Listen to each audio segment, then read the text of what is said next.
A grizzly bear attack is nature's reminder of its untamed might, unpredictable, explosive, and often terrifying. These powerful animals, usually withdrawn and solitary, can become dangerously aggressive when threatened or surprised.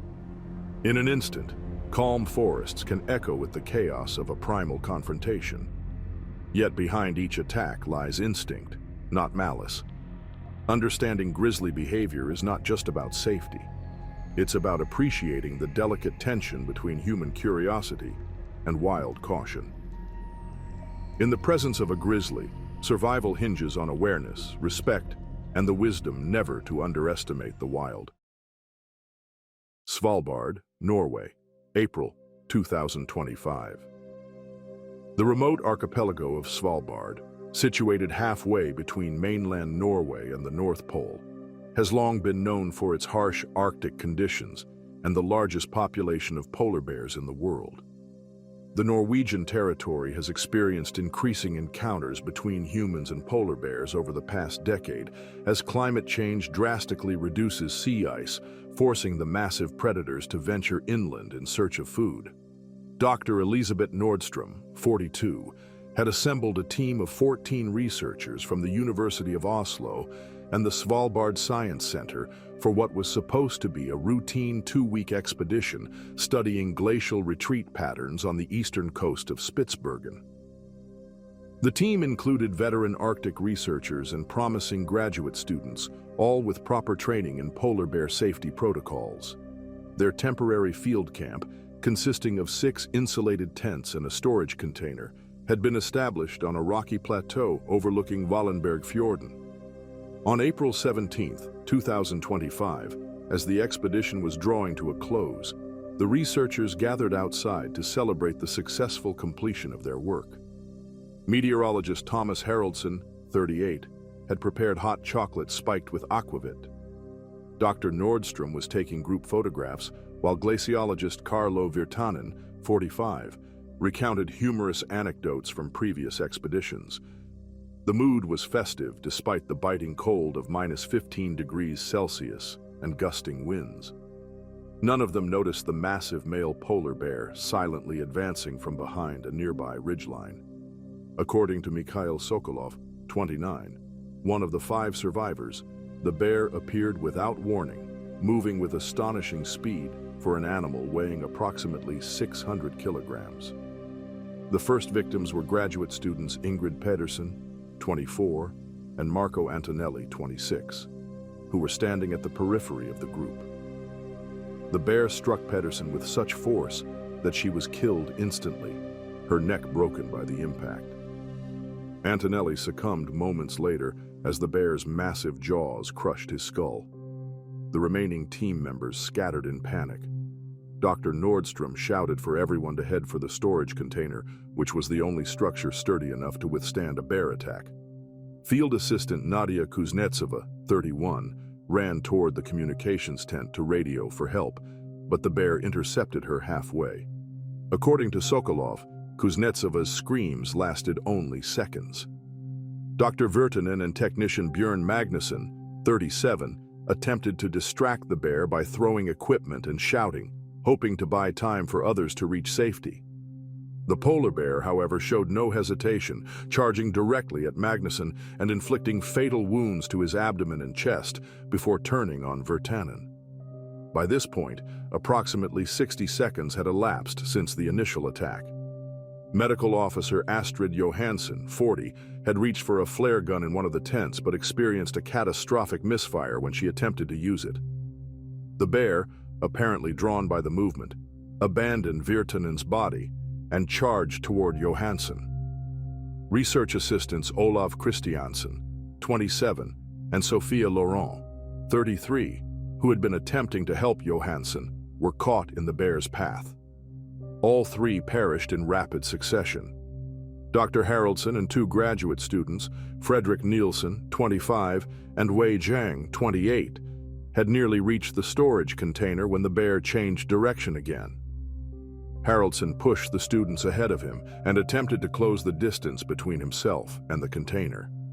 According to Sokolov, who had already reached the container alongside Dr. Helena Kovalenko, 36, the bear overtook Haraldson mere meters from safety, killing him with a powerful swipe that nearly decapitated him.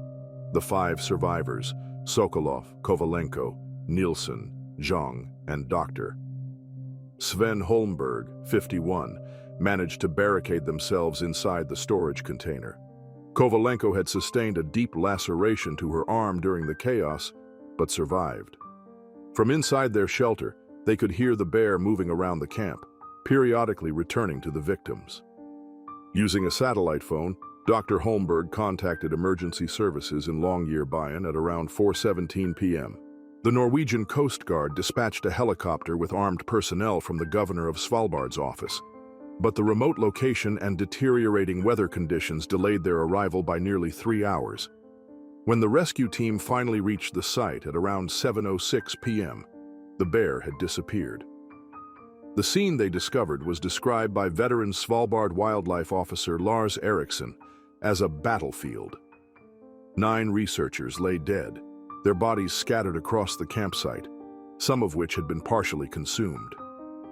Despite an extensive search in the following days, the bear was never located. DNA samples collected from the victims' wounds confirmed it was a mature male polar bear, estimated to be approximately 12 years old based on bite patterns and paw impressions. The 5 survivors were airlifted to Longyearbyen and later transferred to the University Hospital in Tromsø. In his official statement, Dr. Holmberg emphasized that the team had followed all safety protocols, including establishing tripwire flare perimeters and maintaining armed watches. The bear had somehow circumvented these measures, possibly due to its desperate state of hunger. Wildlife authorities noted that the bear's behavior was consistent with that of a starving animal. Reduced sea ice had limited its ability to hunt seals, its primary food source, forcing it to venture inland and target human settlements or camps with increasing frequency. The incident became known as the Wallenberg Massacre and stands as the deadliest polar bear attack in modern Arctic history. It led to significant revisions in research expedition protocols for the region, including mandatory reinforced shelter requirements and increased armed security personnel. Dr. Sokolov, who later published a paper on the psychological impact of surviving such traumatic events, described those fateful 2 minutes as a reminder that in the Arctic, humans are not at the top of the food chain. The incident also became a sobering case study in the unexpected consequences of climate change on wildlife behavior and human safety in polar regions. A park in Colorado, August 2018. Established in the early 1990s and spanning over 265,000 acres of pristine wilderness in northern Colorado, the park had long been a destination for adventurers seeking to test their climbing skills against its towering peaks and jagged ridgelines. With elevations ranging from 7,860 to 14,259 feet, the park's diverse landscape provided habitat for numerous wildlife species, including approximately 70 black bears that generally avoided human contact. Michael Harris, 38, an aerospace engineer from Boulder and a seasoned mountaineer with 15 years of climbing experience, set out alone on August 12, 2018, to tackle the park's challenging eastern face. Having previously summited peaks on 3 continents, Harris considered himself well prepared for solo expeditions and had meticulously planned his route along a seldom-traveled ridge known as Razor's Edge, located in the park's northeastern quadrant. After beginning his ascent at 5:30 a.m., Harris made steady progress through the morning hours, navigating the initial forested terrain before reaching the more technical sections above the tree line. By early afternoon, he had reached an elevation of approximately 11,900 feet, where the route narrowed to a precarious ledge barely 20 inches wide, with a sheer drop of nearly 800 feet on the eastern side. According to Harris's later account to park rangers, he had just begun traversing this treacherous section when movement in his peripheral vision caught his attention. Emerging from a small stand of stunted pines approximately 30 yards ahead, was a medium-sized black bear, estimated to weigh between 200 and 250 pounds. The animal appeared to be a young male, likely in its third or fourth year of life. Initially, Harris remained motionless, assessing the situation while mentally reviewing park safety protocols. The bear seemed unaware of his presence at first, rooting through vegetation along the ridgeline. Harris slowly reached for his bear spray, secured in an accessible holster on his climbing harness, while contemplating whether to retreat or hold his position.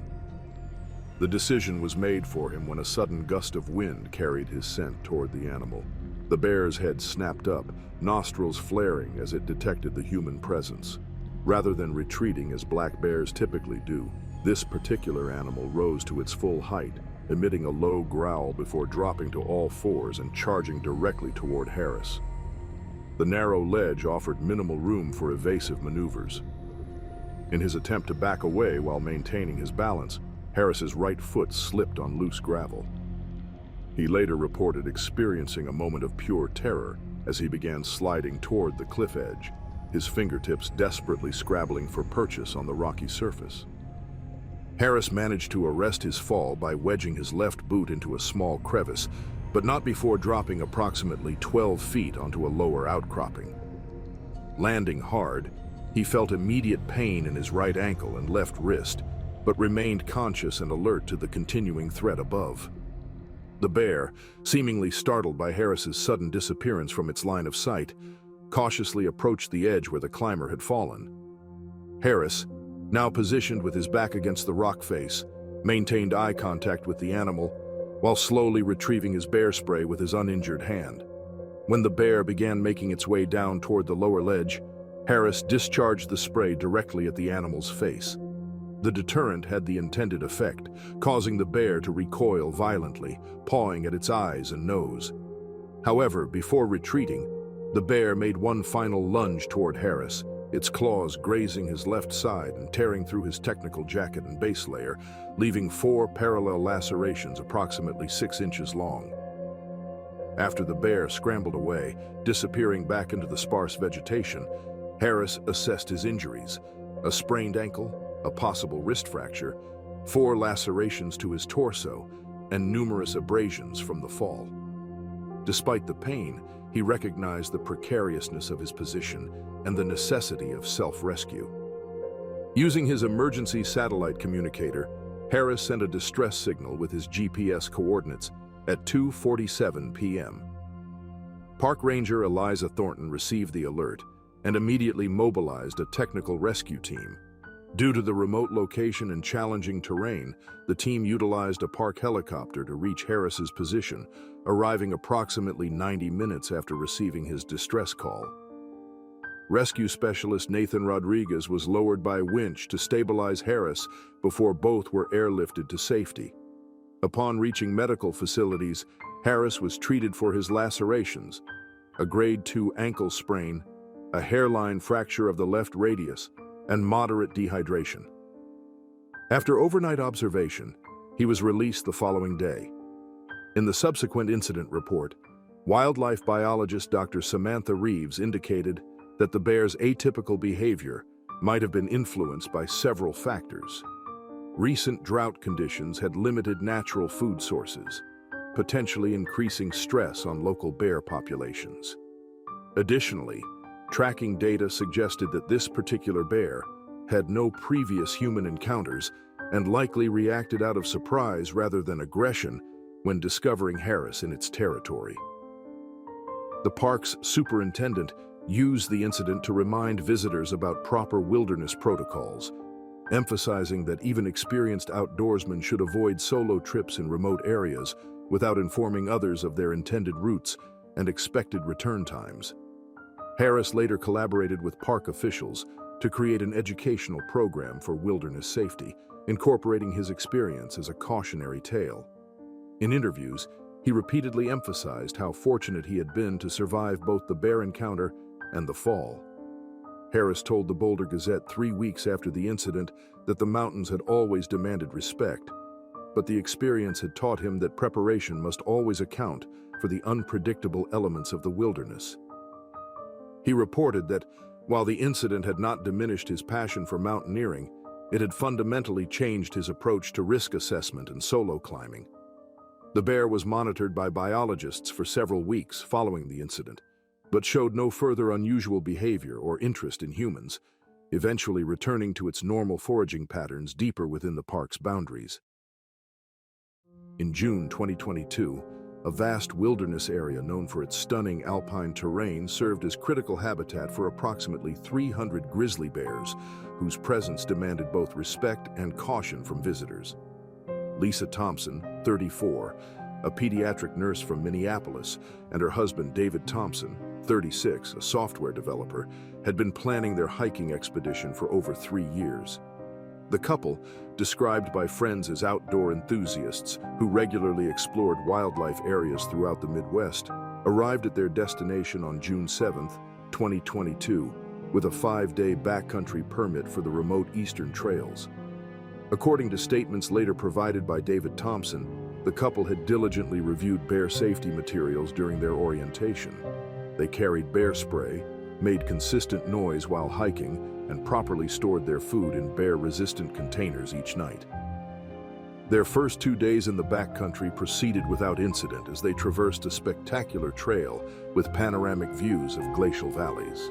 On the morning of June 10th, the Thompsons set out from their designated backcountry campsite near a remote highland location, intending to hike approximately 8 miles to their next permitted site.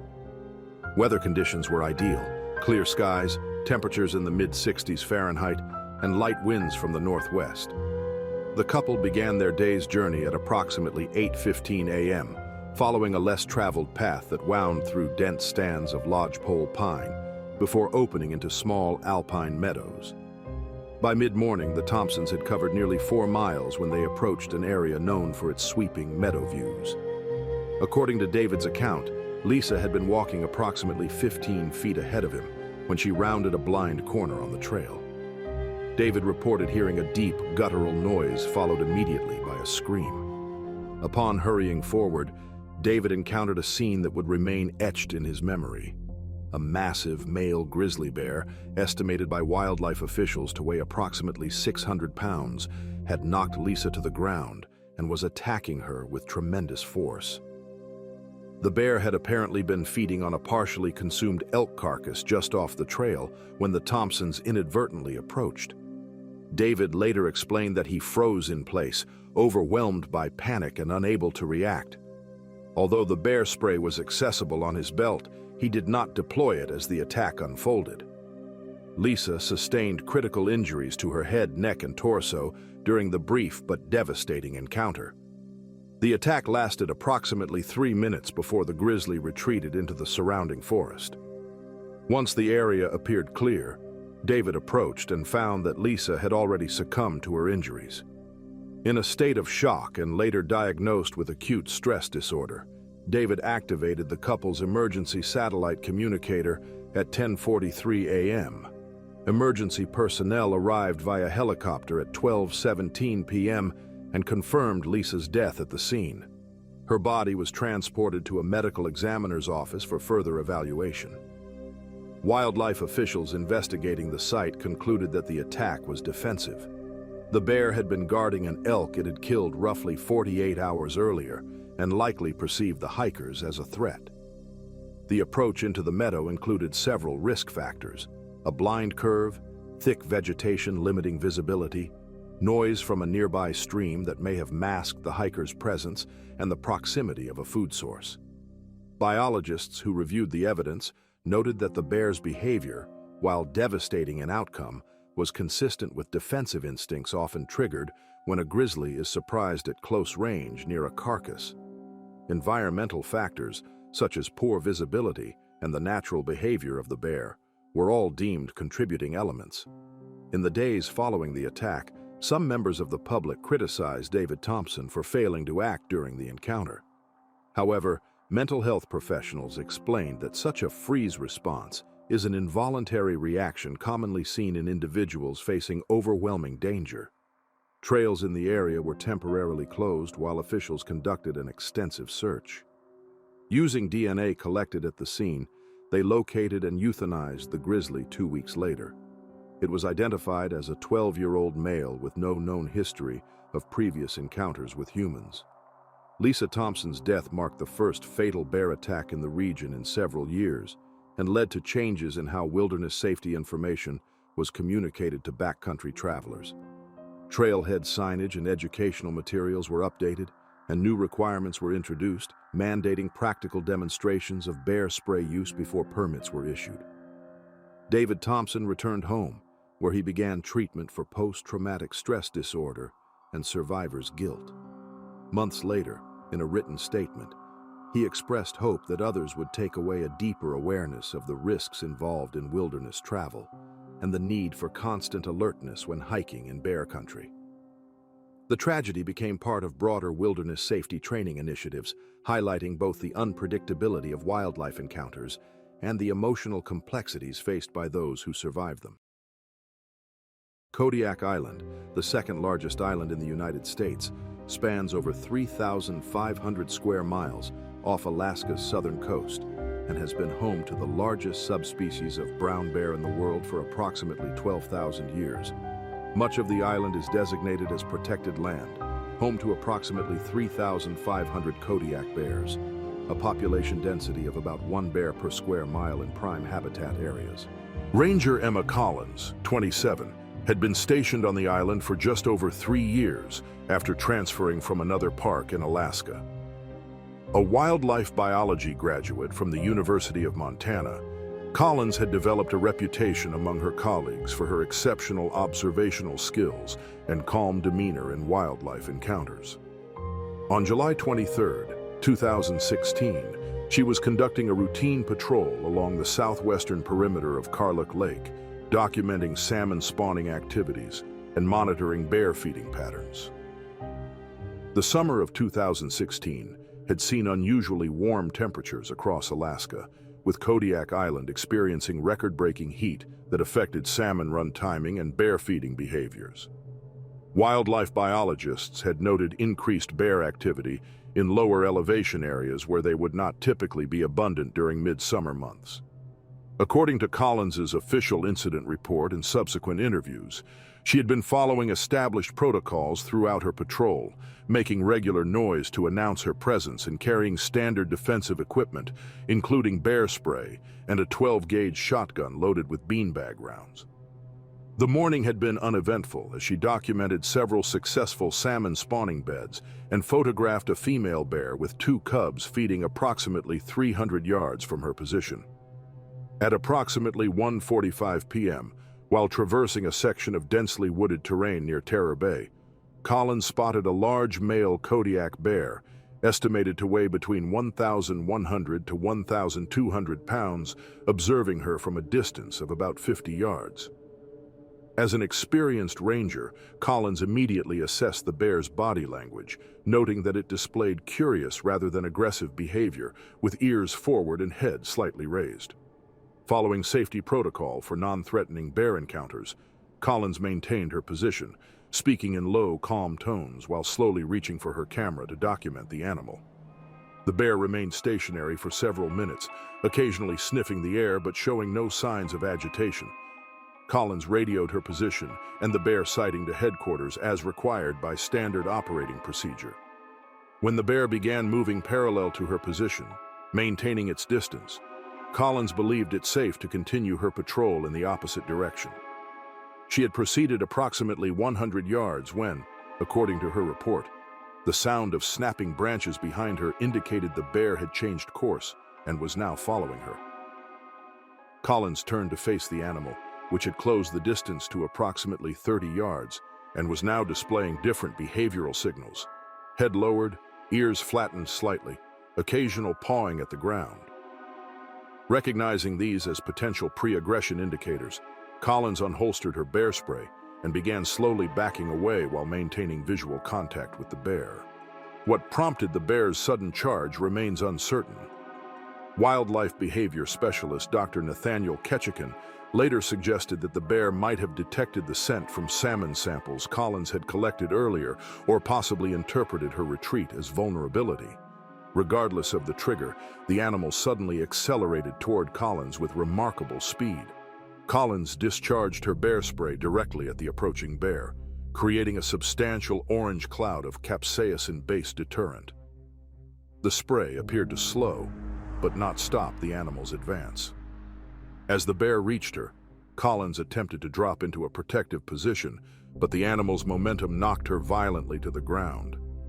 The bear delivered a powerful swipe to Collins's torso, its claws tearing through her uniform jacket and inflicting 4 deep lacerations across her chest and upper abdomen. A second swipe connected with her right thigh, causing significant tissue damage. According to Collins, she managed to discharge a second burst of bear spray directly into the animal's face at point-blank range, which finally deterred further attack. The bear retreated approximately 20 yards, visibly affected by the spray, pawing at its eyes and snout while making distressed vocalizations. Taking advantage of this opportunity, Collins managed to radio a distress call to headquarters, providing her GPS coordinates and a brief description of her injuries. Remarkably, despite significant blood loss and trauma, Collins maintained consciousness and had the presence of mind to retrieve her first aid kit from her backpack. She applied pressure bandages to her wounds and administered a self-injection of epinephrine to counter potential shock while waiting for rescue. Helicopter pilot Marcus Tanaka and emergency medical technician Sophia Weintraub located Collins approximately 40 minutes after her distress call. By this time, the bear had completely departed the area. Tanaka and Weintraub stabilized Collins's condition before airlifting her to Kodiak Island Medical Center, where trauma specialists Dr. Alexandra Petrovich and Dr. Harold Nakamura performed emergency surgery to repair extensive soft tissue damage. Collins underwent 2 surgical procedures and received multiple blood transfusions before being declared stable. Her recovery required 8 weeks of hospitalization and rehabilitation, but she eventually regained full mobility despite extensive scarring. The incident investigation, led by senior wildlife biologist Dr. Viktor Izmailov, concluded that the attack represented a case of curiosity escalating to aggression rather than predatory behavior. DNA samples collected from Collins's clothing identified the bear as a known male, approximately 14 years old, that had been previously documented in the area without any history of human conflicts. Supervisors implemented additional safety protocols following the incident, including mandatory 2-person patrols in areas of high bear density and enhanced bear behavior training for all field personnel. Collins returned to limited duty 6 months after the attack and eventually resumed full field operations the following summer. In subsequent interviews for the park's safety training program, Collins emphasized the unpredictability of wildlife encounters. She noted that even with proper training and equipment, wild animals remained wild. She explained that the difference between curiosity and aggression could shift in seconds and emphasized that people must always maintain appropriate respect and distance. The incident became a case study in wildlife management courses throughout Alaska and prompted a comprehensive review of bear encounter protocols across protected areas nationwide.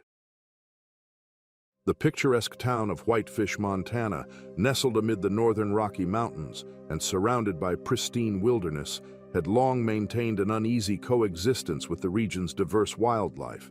As residential development increasingly encroached upon traditional animal habitats throughout the 2010s, encounters between humans and wildlife became more common, particularly with the estimated 600 to 800 black bears inhabiting the surrounding forests.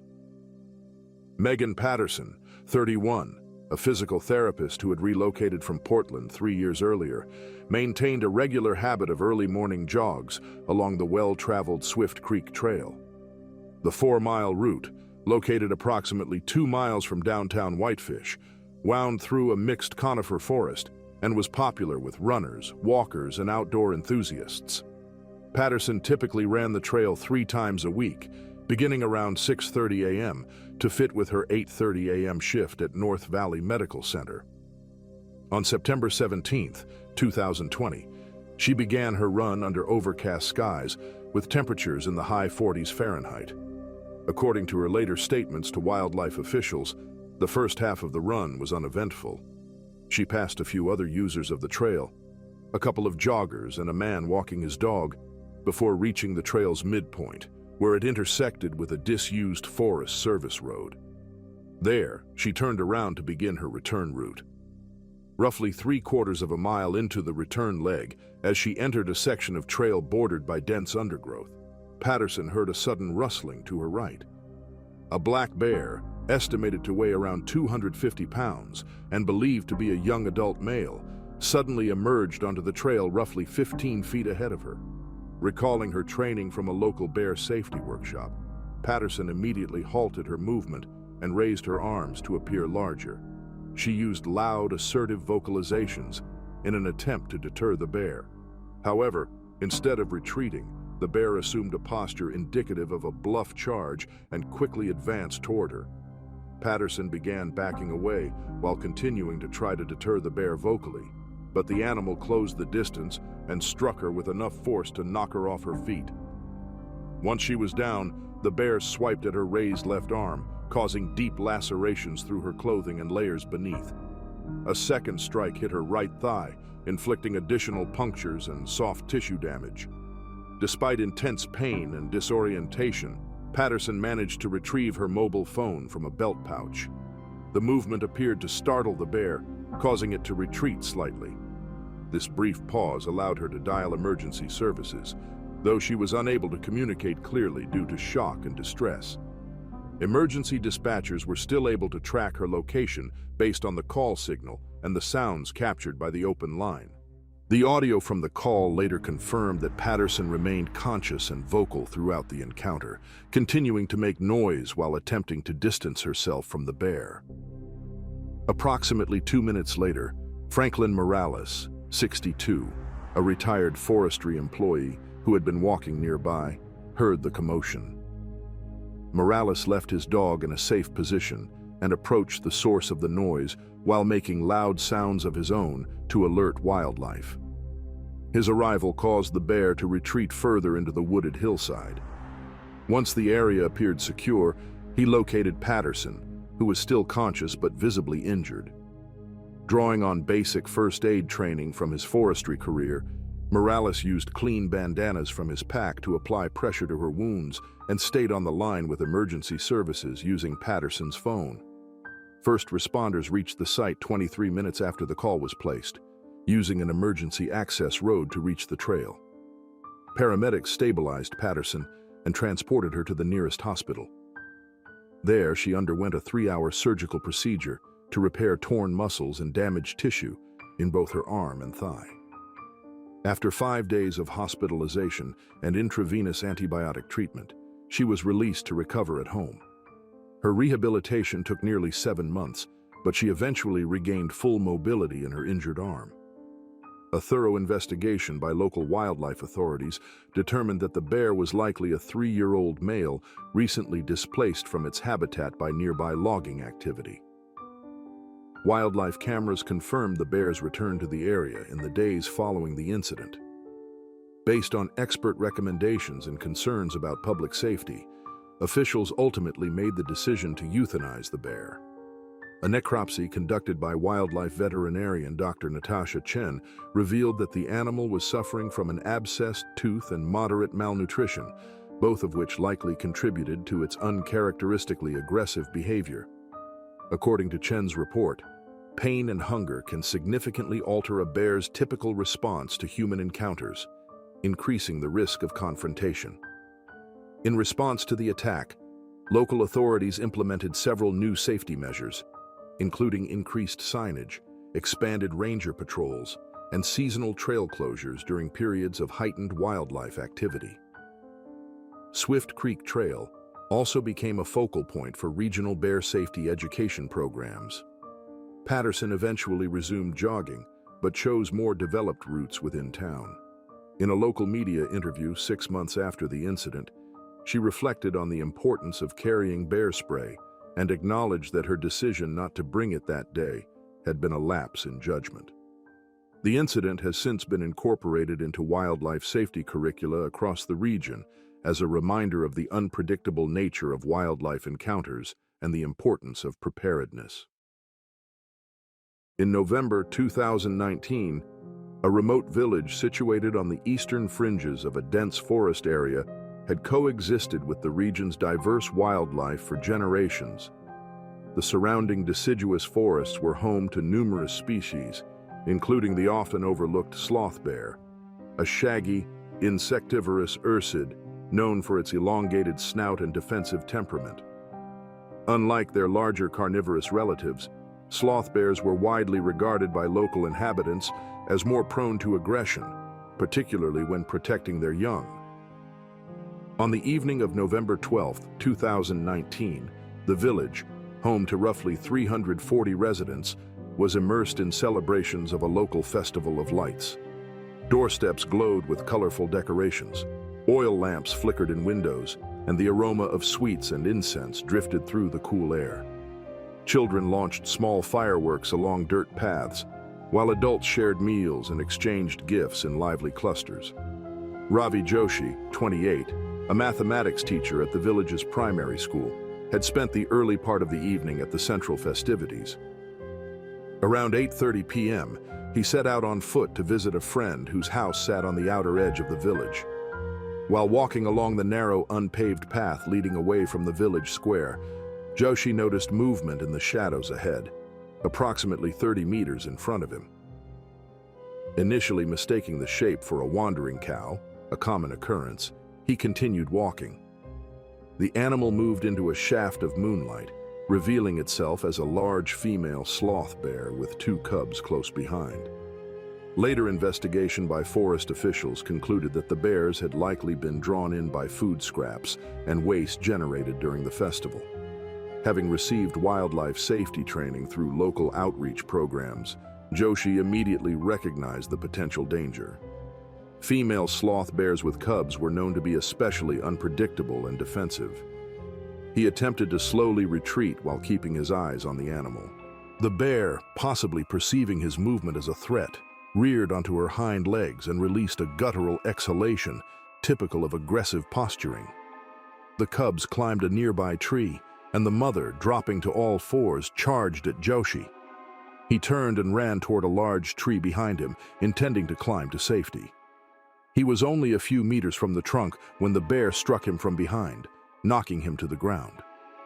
The blow fractured his right collarbone and dislocated his shoulder. As he rolled over to protect his head and throat, the bear raked her claws across his chest, tearing through his clothing and flesh. A second blow hit his left forearm, fracturing both major bones in the process. The sounds of the attack carried to a nearby home, where a teenage boy and his grandmother were sitting on their veranda roughly 50 meters away. The boy began making loud noises using a metal pot, while his grandmother ran inside to contact other villagers by mobile phone. While the bear was momentarily distracted by the noise, Joshi managed to crawl to the base of the tree and haul himself onto a low branch despite his injuries. The bear followed and tried to reach him by swiping upward, but was unable to make contact. Within minutes, the village headman and several other residents arrived with bamboo staves and lanterns. They surrounded the tree, shouting and banging on metal containers. Faced with multiple humans and disoriented by the light and sound, the bear eventually collected her cubs and retreated into the forest. The villagers assisted Joshi down from the tree and transported him by motorcycle to a medical clinic located approximately 18 kilometers away. From there, he was transferred to a regional hospital where emergency surgery was performed to address his injuries. Treatment included blood transfusions, deep wound cleaning, and orthopedic procedures. Medical reports later detailed that Joshi had sustained significant trauma, including compound fractures and over 40 stitches across his torso and arms. According to the attending surgeon, the injuries had narrowly missed vital structures. Forest Department officials launched a thorough investigation, confirming through hair samples that the bear involved was a female, estimated to be 6 years old, with 2 cubs still in their first year. Wildlife biologists attributed the attack to standard maternal defense behavior, intensified by the animal's acute olfactory senses and limited vision, factors that often lead to misinterpretation of human presence as a threat. Following the incident, the Forest Department expanded safety initiatives in communities bordering wilderness areas. This included stricter festival waste protocols, increased education about wildlife encounters, and the formation of rapid response units trained to handle similar emergencies. Joshi remained hospitalized for 3 weeks and required 6 months of physical rehabilitation. Though he did not regain full function in his left arm, he was able to return to teaching the next academic year. He also became an active participant in the village's wildlife safety education campaigns, offering first-hand insight into the risks posed by human-wildlife encounters and the importance of preparedness in forest-adjacent communities. During the subsequent festival celebration in 2020, the village implemented numerous recommended changes, including centralized waste collection points positioned well away from residential areas and designated volunteer patrols along the village perimeter. No additional bear encounters were reported, although camera traps confirmed that the same female and her cubs continued to inhabit the surrounding forest. The incident became known locally as the Festival Bear Charge and served as a powerful reminder of the complex challenges facing communities at the increasingly blurred interface between human habitation and natural wildlife territory.